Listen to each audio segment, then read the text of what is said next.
kembali lagi, ma'rifatullah itu adalah bagaimana kita memahami Allah, memahami sifat-sifat Allah itu dengan benar. Ketika kita sudah benar, maka fondasi agama kita sudah benar, sehingga selanjutnya dalam mempraktekkan ajaran-ajaran agama itu kita akan benar terus. Tapi sekali kita salah dalam memahami ma'rifatullah, maka kesananya juga agama ini justru akan menimbulkan bahaya. Jadi Al-Quran bahkan mengatakan yudhillu bihi katsira wa yahdi bihi katsira. Dengan Al-Quran itu banyak orang yang tersesat, dan dengan Al-Quran itu juga banyak orang yang dapat petunjuk. Wa ma yudhillu bihi illal fasiqin. Bismillahirrahmanirrahim. Assalamualaikum warahmatullahi wabarakatuh. Dari penjelasan tadi Pak, ada mohon lagi di tambahan penjelasan kaitan tadi Pak Ustadz membuka ma'rifatullah. Begitu membuka itu akan bercerita mengenai ma'rifatullah, di mana pada bayangan saya sendiri ma'rifatullah itu ada suatu yang diberikan Allah yang luar biasa, yang mungkin ajaib-ajaib gitu loh Pak. Penangkapan saya mungkin ya salah.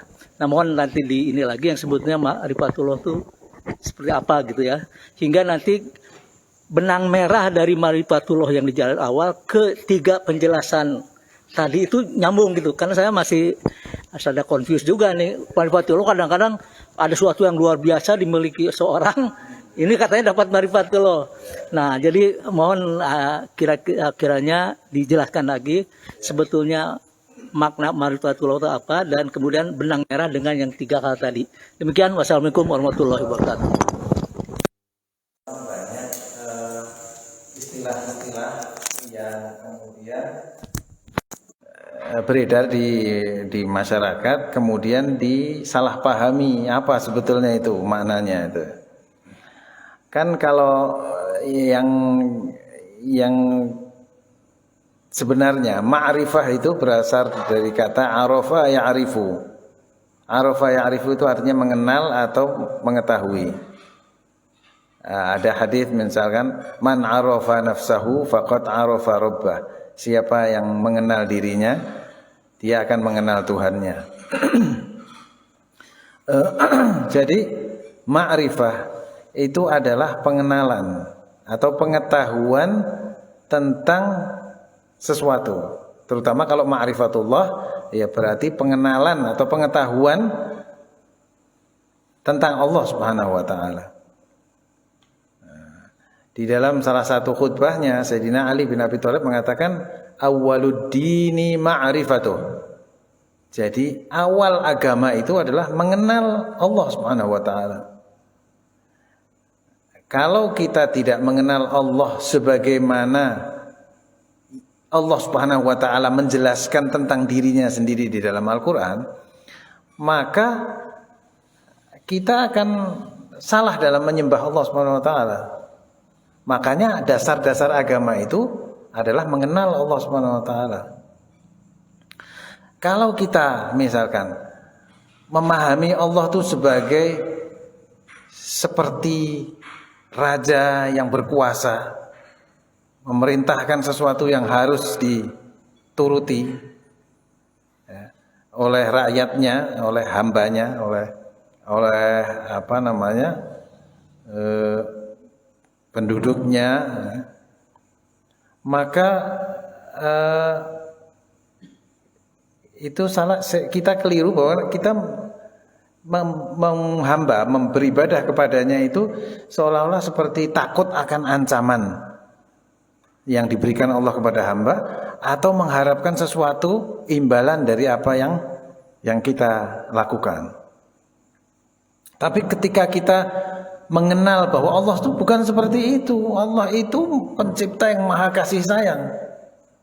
Dia itu menciptakan kita karena luapan kasih sayangnya yang ingin dia curahkan kepada ciptaannya. Dia menciptakan hamba, bagaimana kemudian masa Allah puas dengan menyiksa hamba yang diciptakannya sendiri dengan cinta itu?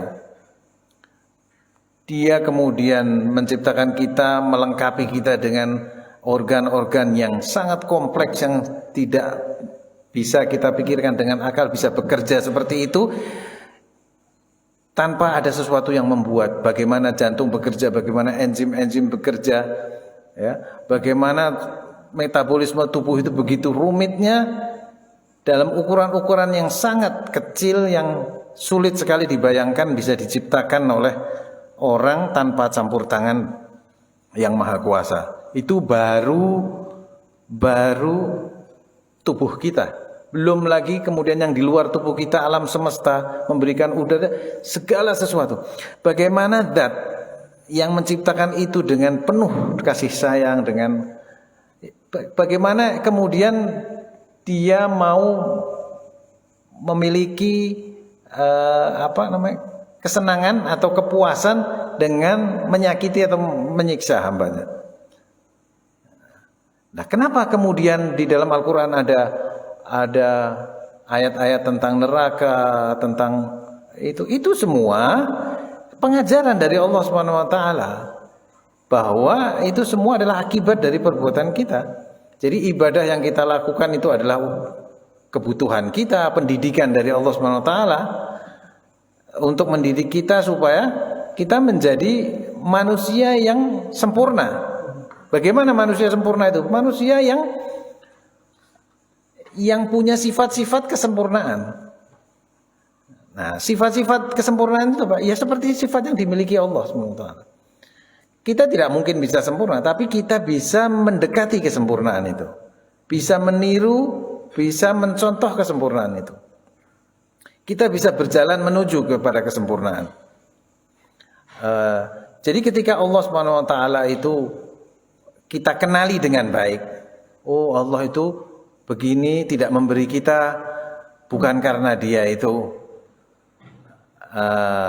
benci kepada kita, nggak suka kepada kita, tapi karena kasih sayangnya. Dia memberi itu karena kasih sayang, dia menolak karena kasih sayang. Nah, itu namanya ma'rifatullah. Jadi itu namanya pengenalan hamba terhadap Allah Subhanahu wa taala. Betapa banyaknya hamba-hamba ini yang mengenali Tuhannya itu secara keliru. Jadi ma'rifatullahnya itu salah, keliru gitu. Nah, ketika kita benar dalam memahami Allah Subhanahu wa taala, jadi fondasi agama kita itu sudah benar dulu. Jadi kemudian kegiatan-kegiatan selanjutnya, amal-amal selanjutnya, tujuan dari itu, niatnya itu sudah benar, lurus. Tapi ketika kita salah dalam ma'rifatullah, dalam fondasi dasar-dasar agama itu, maka agama itu menjadi keliru kesananya semua.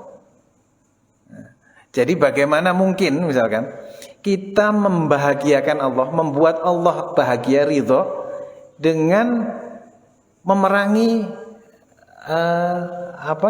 sesama manusia, dengan membunuh sesama manusia. Tapi itu terjadi. Ada orang yang merasa menjalankan ajaran agamanya, menyenangkan Allah Subhanahu wa taala dengan cara membunuh orang lain. Ya. Apakah Allah Subhanahu wa taala suka pada orang yang bermaksiat kepadanya? Tidak. Karena orang yang bermaksiat kepada Allah Subhanahu wa taala itu menyusahkan dirinya sendiri. Sehingga apa? Sehingga kita diperintahkan oleh Allah Subhanahu wa taala untuk menyelamatkan orang ini, menyadarkan orang ini supaya tidak bermaksiat kepada Allah Subhanahu wa taala. Tetapi ketika dia belum sadar atau tidak sadar kemudian kita bunuh dia, maka dia akan wafat atau mati dalam keadaan belum sadar. Sehingga kita membantu orang itu menjerumuskannya ke dalam neraka, bukan menyelamatkan itu, bukan menyelamatkan yang bersangkutan. Nah, ketika ma'rifatullah itu betul-betul kita pahami, maka keberagamaan kita ini akan berpengaruh positif dalam diri kita. Itu di surat Al-Baqarah disebutkan, dzalikal kitabu la raiba fihi hudal lil muttaqin. Petunjuk bagi orang-orang yang bertakwa. Jadi Al-Quran ini hanya bisa jadi petunjuk kalau orangnya ini bertakwa. Jadi bertakwa dulu. Nah, takwa itu apa sebetulnya? Waqayaqi itu menjaga diri dari hal-hal yang buruk. Jadi menahan diri dari hal-hal yang buruk. Ya ayyuhalladzina amanu qu anfusakum. Qu waqayaqi itu artinya menjaga. Menjaga diri sendiri maupun menjaga orang lain tuh. Waqayaqi qu anfusakum, jagalah dirimu wa ahlikum dan keluargamu. Dari kata waqayaqi itu kemudian muncul kata ittaqa yattaqi, bertakwa, artinya menahan diri atau mencegah diri dari berbuat sesuatu yang merugikan diri kita sendiri. Nah, kalau kita bisa menahan diri dari tidak melakukan perbuatan buruk, tidak melakukan perbuatan yang merugikan orang lain, tidak menzalimi orang lain, ya, tidak menyakiti orang lain, kemudian kita sebaliknya dengan berbuat itu, kemudian berbuat sebaliknya yang baik, maka perbuatan-perbuatan baik kita itu akan mengantarkan kita bisa menjadikan Al-Quran sebagai petunjuk, sebagai huda. Oleh karena itu, para ulama sekarang belakangan banyak yang menulis bahwa insaniyah itu, kemanusiaan itu akan mendasari keberagamaan kita. Jadi kalau kemanusiaan kita sudah baik, maka agama di tangan orang yang kemanusiaannya baik itu akan menjadi petunjuk yang baik. Tapi sebaliknya, ya, kalau kemanusiaan seseorang itu buruk, landasannya itu buruk, dikasih agama, ya agama akan dia manfaatkan untuk berbuat buruk. Apa ada orang yang berbuat buruk? Banyak orang yang berbuat buruk dengan menggunakan agama. Kita tahu siapa yang membunuh Khalifah Utsman bin Affan, siapa yang membunuh Khalifah Umar bin Khattab, siapa yang membunuh Sayyidina Ali bin Abi Thalib. Adalah orang-orang yang beragama, yang siangnya membaca Al-Quran dan puasa, yang malamnya bertahajud. Yang ketika Sayyidina Ali keluar untuk melakukan sholat subuh, dia sudah nunggu di masjid, menyiapkan pedang untuk membunuh ketika Sayyidina Ali sedang sujud. Coba bayangkan, sepupu Rasulullah SAW, menantunya, anak dari Abu Thalib, pamannya yang memelihara Nabi, yang kemudian karena Nabi mengenang jasa bapaknya, maka anaknya Ali bin Abi Thalib diambil oleh Rasulullah dan dibawa ke rumah Rasulullah untuk dididik dari kecil, kemudian dewasa dinikahkan dengan anaknya. Ini kemudian dibunuh oleh seseorang yang menghafal Al-Quran, yang berpuasa di siang hari, yang bertahajud di malam hari, karena alasan agama. Bagaimana itu bisa terjadi? Nah, karena agama berada di tangan orang yang kemanusiaannya sudah buruk, sudah rusak. Nah, sekarang kita bisa lihat orang-orang yang menggunakan agama untuk tujuan-tujuan yang tidak sesuai dengan inti atau core-nya agama itu. Apa sebabnya? Ini awal dasarnya sudah keliru, ma'rifatullahnya sudah keliru. Dia merasa bahwa Allah Subhanahu wa taala itu, dia mengenal Allah Subhanahu wa taala itu sebagai Tuhan yang seperti apa? Oh, yang senang kalau kita bunuh orang yang tidak beribadah sama Allah, kita bunuh, Allah senang. Sehingga dia melakukan aksi-aksi atas nama jihad, membunuh orang, melakukan peledakan di sana sini. Ada orang yang tidak menurut dia tidak sepaham sama dia, dihabisi gitu. Nah, jadi dia menghalalkan semua cara dengan tujuan mengharapkan orang semua seperti dia, seperti Islamnya dia. Padahal Allah Subhanahu wa taala itu mengatakan, walau sya'allahu la'amana man fil ardi jami'an. Kalau Allah SWT menghendaki, orang yang ada di muka bumi ini bisa beriman kepada Allah SWT. Tapi toh Allah kan tidak melakukan itu, tidak memaksa itu. Allah itu memberikan kebebasan kepada manusia. Faman syaa'a falyu'min wa man syaa'a falyakfur. Yang berkehendak mau beriman boleh, yang tidak mau beriman juga enggak apa-apa. Silahkan. Tapi ditunjukin jalannya, kalau beriman itu begini, jalannya caranya begini, kalau tidak beriman begini. Jadi tidak ada sama sekali Allah Subhanahu wa taala kemudian memaksa hambanya untuk melakukan ketaatan-ketaatan dengan cara memberikan paksaan seperti itu, sama sekali enggak.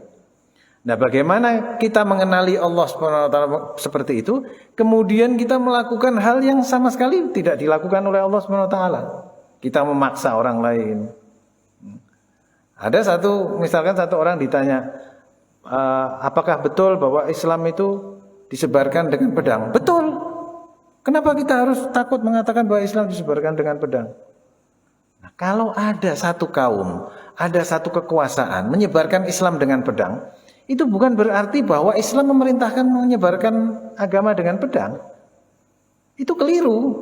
Nggak ada sama sekali. Kenapa kemudian di zaman Nabi banyak terjadi peperangan? Ya karena Nabi menolak peperangan dengan peperangan. Artinya kalau bisa tidak perang, maka Nabi tidak akan memilih jalan perang.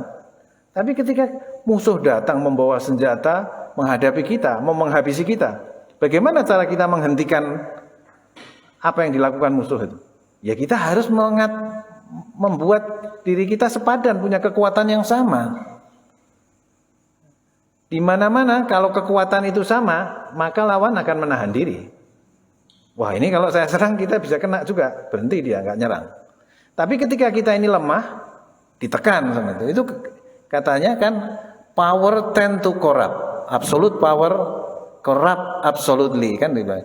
Kekuasaan itu cenderung untuk melanggar melampaui batas. Kalau kekuasaannya mutlak, pasti lebih jelas akan melanggar hukum lagi, gitu. Akan melanggar itu. Kalau misalkan kekuasaan itu diimbangi dengan kekuatan yang lain, maka dia akan berpikir. Oleh karena itu, Al-Quran menganjurkan, wa a'iddu lahum mastata'tum min quwwah wa mir ribatil khayli turhibuna bihi aduwallahi wa aduwakum, kata Allah SWT. Siapkanlah oleh kalian itu kendaraan-kendaraan, kuda-kuda, ya, min quwwah, dengan kekuatan pasukan perang ini tadi. Wa a'iddu lahum mastata'tum min quwwatin wa mir ribatil khayl, pasukan-pasukan kavalri, infanteri, suruh memperkuat. Turhibuna bihi aduwallah wa aduwakum, yang dengan itu kalian menggetarkan musuh Allah dan musuh kalian. Supaya apa? Supaya tidak terjadi penyerangan. Bukan disuruh kita menginvasi, suruh perang, bukan. Kita disuruh siap menghadapi musuh supaya musuh itu berhenti mengganggu kita. Karena Allah SWT di dalam Al-Quran itu ada hukum, falaula daf'ullahin nasa ba'dahum bi ba'din la fasadatil ard. Di ayat yang lain, falaula daf'ullahin nasa ba'dahum ala ba'din la huddimat sawami'u wa biya'u wa salawatun yudhkaru fiha ismullah. Kalau bukan karena Allah Subhanahu wa taala menolak kejahatan sebagian kalian dengan sebagian yang lain, maka sudah hancurlah bumi ini. Jadi kalau Allah Subhanahu wa taala tidak punya manusia-manusia yang bisa mempertahankan supaya orang lain tidak berbuat jahat, ya, tidak punya manusia-manusia yang kuat yang bisa menghadapi kejahatan kelompok lain, maka dunia ini sudah hancur.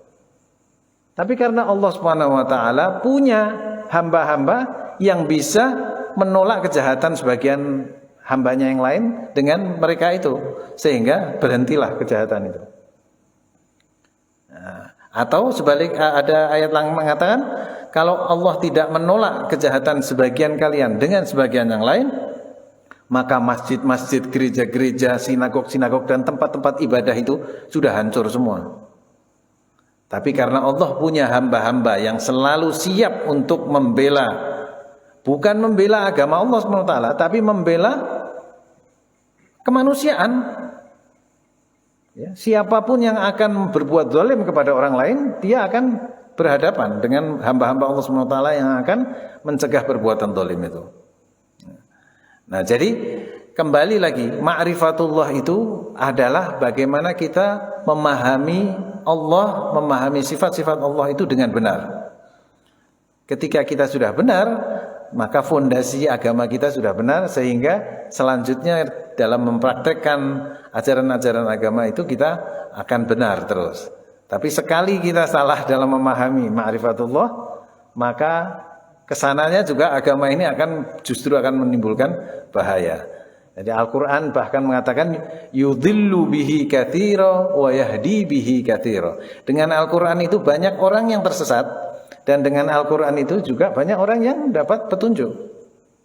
Wa ma yudhillu bihi illal fasiqin. Dan yang tersesat dengan Al-Quran itu adalah orang-orang yang fasik.